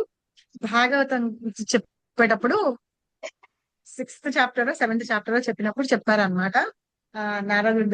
నారదుడి గురించి వచ్చి చెప్తాడు కదా, నారదుడికి ఆధ్యాత్మిక శరీరం ఉంది అని చెప్తారు కదా, అక్కడ చెప్తారనమాట. అయితే ఒక రోజు రావణాసుడు వస్తాడనమాట. వచ్చి అంటాడట, నువ్వు ఏంటి ఇన్ని లోకాలు అన్ని తిరుగుతూనే ఉన్నావు, నీకు ఒక వాహనం కూడా ఏం లేదు, ఇది లేదు అని చెప్పి నువ్వు ఏంటి 24 గంటలు ఇట్లా చెప్తూ ఉంటావు కదా, దాని మహిమ ఏంటి అని అడిగితే, నేను ఈ నామాన్ని చెప్తున్నాను కాబట్టి నేను ఇలా ఆనందంగా తిరుగుతున్నాను చేస్తున్నాను అని. అయితే నువ్వు కూడా ఏం చేయాలి, రామ అని చెప్పు అంటే రాముడు రావణుడికి శత్రువు కదా. సో రామనామం పలకనంటాడు రావణుడు. నన్ను రావణుడి నామం పలకమంటావా అని చెప్పేసి కత్తి తీసి ఇలా అంటాడనమాట. అనేటప్పటికి ఏమవుతుంది, అతని శరీరంలోంచి ఇట్లా వచ్చేస్తుంది, ఓ మ్యాజిక్ ఇది వెళ్తుంది చూసారా, అట్లా వచ్చేస్తున్నమాట నారదుడి మించి. అయితే నేను నిన్ను చంపేయాలని చూస్తే నువ్వేంటి చచ్చిపోలేదు, నా కత్తికి అంత పదులు లేదా ఇది లేదా అని చూసుకుంటాడనమాట. చూసుకుంటే అప్పుడు నారదుడు అంటాడట, నాది ఆధ్యాత్మిక దేహం, అంటే భగవంతుడి నామాన్ని నేను చెప్తూ ఉన్నాను కాబట్టి నాకు ఈ ఆధ్యాత్మిక దేహం వచ్చింది అంటేను అంటాడట. సో నాకు కూడా ఆ దేహాన్ని కావాలి, నాకు ఇన్ని ఉన్నాయి కానీ నాకు అది కూడా కావాలి, ఎందుకంటే తను చనిపోకుండా ఉండాలన్నమాట. కావాలి అంటే సో అంత చాలా చాలా ఈజీ, రామనామాన్ని చెప్పమంటట. ఆ ఒక్కటి చెప్పను అంటట, అది చెప్తేనే నీకు ఈ దేహం వస్తుంది, అది అసలు నేను చెప్పను అని చెప్తాడట. అలాగా ఏంటంటే మూర్ఖులైన వాళ్ళు మనం భగవంతుడి గురించి ఎంత చెప్పినా బూడిదలో పోసిన పన్నీర్ అంటారు, శంఖంలో పోస్తేనే తీర్థం అవుతుంది కదా. అది వాళ్ళు భగవంతుడి గురించి కొంచెం కాకపోతే కొంచెమో ఏ భక్తో ఉండడమో ఏదన్నా ఉందనుకోండి, అలాంటి వాళ్ళకి చెప్తే అర్థమవుతుంది. కానీ కొంతమంది ఆర్గ్యూ చేస్తూ ఉంటారు. చాలా వరకు ఏంటంటే 1-2 సార్లు చెప్పిన తర్వాత థర్డ్ టైం కి మనకు అర్థమైపోతుంది. ఇప్పుడు రావణాసురుడు ఎలాగా రాముడి నామం పలకమంటే పలకనన్నాడు కదా, చంపేయడానికి రెడీ అయ్యాడు, కానీ ఆ శరీరం కావాలంట, కానీ అది మాత్రం చెయ్యాడట. సో అట్లాగే 2 సార్లు చెప్పిన తర్వాత 3వ సారి వాళ్ళు మాట్లాడేటప్పటికి మనకి అర్థమైపోతుంది వాళ్ళు ఎంత మూర్ఖంగా మాట్లాడుతున్నారు, ఎంత ఆలోచన విహీనంగా మాట్లాడుతున్నారు అని మనకు అర్థమైపోతుంది. అప్పుడు ఏం చేయండి అంటే మీరు సైలెంట్ అయ్యి, ఒకసారి ఆర్గ్యూ చేస్తారు, అదే టాపిక్ పట్టుకొని ప్రతిసారి మీతోటి అలాగే ఆర్గ్యూ చేస్తున్నారు అనుకోండి, అలాంటి వాళ్ళకి చెప్పకండి. అది అన్నమాట. అదే ఇందాక మనం పక్కట్లో చదువుతున్నప్పుడు కూడా చెప్తూ ఉంటారు, ఓహో అలాగే శ్రద్ధ లేని వాళ్ళకే అంటారు. అలాంటి శ్రద్ధ లేని వాళ్ళు అంటే ఏమో అంతమందిలో ఎంతమంది ఉన్నారో తెలియదు, అందుకని బహిరంగంగా చెప్తూ ఉంటే గనక వాళ్ళు తెలుసుకుంటారు అనమాట. ఉన్న వాళ్ళు శ్రద్ధ ఉన్న వాళ్ళు నేర్చుకుంటారు అని చెప్పేసి చెప్తారు. ఇంకొకటి ఏంటంటే మీరు మాతాజీ మీరు అడిగారు కాబట్టి చెప్తున్నాను, నేను ఒక ఎనాలజీ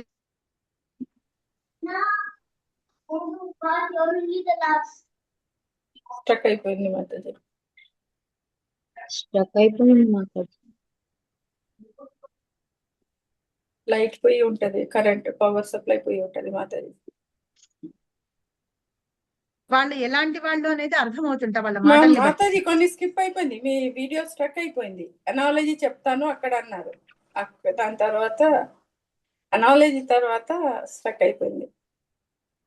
అనాలజీ ఏంటంటే ప్రభుపాద ఏం చెప్తారంటే పర్పట్లో చెప్తారు మాతాజీ, ఒక చోట ఎక్కడా అని నాకు సవ్యంగా గుర్తులేదు, కానీ ఒక చోట ఏంటంటే ఆ ఎదురుకుండా ఉన్న మనిషి ఎలాంటి వాడు అని తెలుసుకోవాలి అంటేట మనం వాళ్ళు నోరిప్పి మాట్లాడతారు అనుకోండి, మనకు అర్థమైపోతుంట వాళ్ళు ఏంటి అని.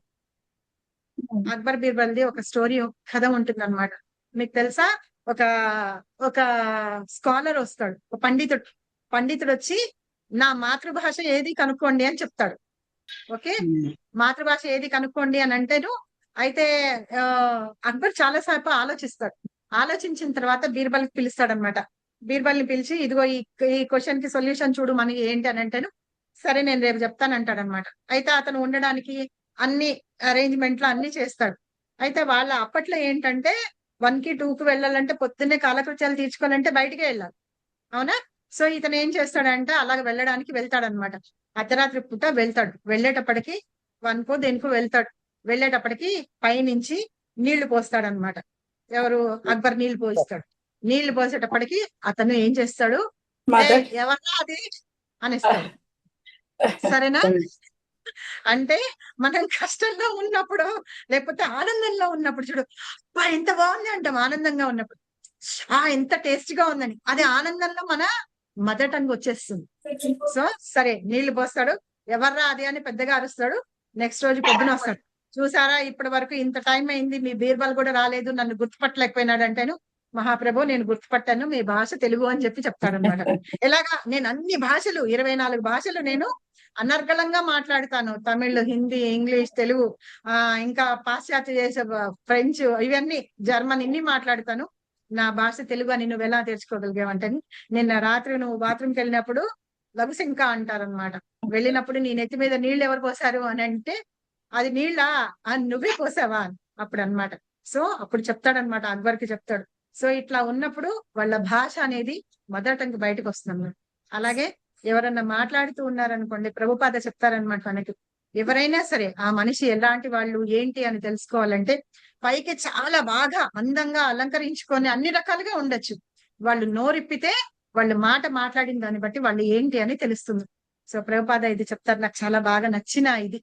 కాబట్టి ఏంటంటే వాళ్ళు మాట్లాడుతూ ఉంటే మీకు తెలిసిపోతుంది వాడు నిజంగానే మూర్ఖుడా లేకపోతే చాలా జ్ఞానవంతుడా అనేది తెలుస్తుంది. కాబట్టి అలా మాట్లాడుతున్నప్పుడు మనం అంత తెలుసుకోలేం కాబట్టి 1కి 2 సార్లు చూడండి. మూడోసారి కూడా అలాగే మాట్లాడుతూ ఉన్నారు అనుకోండి, వాళ్ళకి శ్రద్ధ లేదు. వాళ్ళు మనతోటి ఆర్గ్యుమెంట్స్ చేయడానికి వాటికే వచ్చారు. వాళ్ళు టైం పాస్ కోసం అన్నమాట. మనం ఏం చెప్తామా, ఇంకా ఇంకా ఏం చెప్తామా అని తెలుసుకోవడానికి వచ్చారు. కాబట్టి అలాంటి వాళ్ళకి చెప్పకండి. వాళ్ళకి ఓకే. శ్రద్ధ లేదు అని అర్థం. థ్యాంక్ ఓకేనా you Mataji? Mataji. Thank you Mataji. Hari బోల్. హరి థ్యాంక్ బోల్. You very much. ఇంకెవరికైనా డౌట్స్ ఉన్నాయా? హరే కృష్ణ మాతాజీ.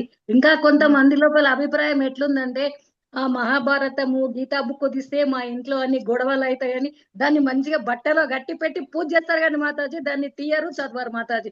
ఇది తీస్తే మా ఇంట్లో గొడవలు అవుతుంది అంటారు మాతాజీ. అదే కదా, అందుకని కదా చెప్పింది ఎత్ర యోగేశ్వర కృష్ణ. లాస్ట్ శ్లోకం ఏం చెప్పారు సంజయుడు?